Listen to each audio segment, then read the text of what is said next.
I visited a company to propose a partnership with them.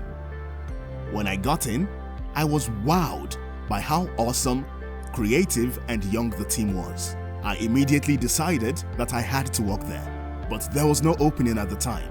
Months later, I saw an opening and applied, but didn't get a response. About a year after, I saw the job advert on Twitter. I decided to try again. After the first interview, I was sure I had lost it, but they called back. I decided it was time for God to step in, because on my goals for that year, I wrote that I would get the job by the start of the year. After a month-long interview, I got the job with a salary increase of 152%. I am fortified. Thank you, Jesus.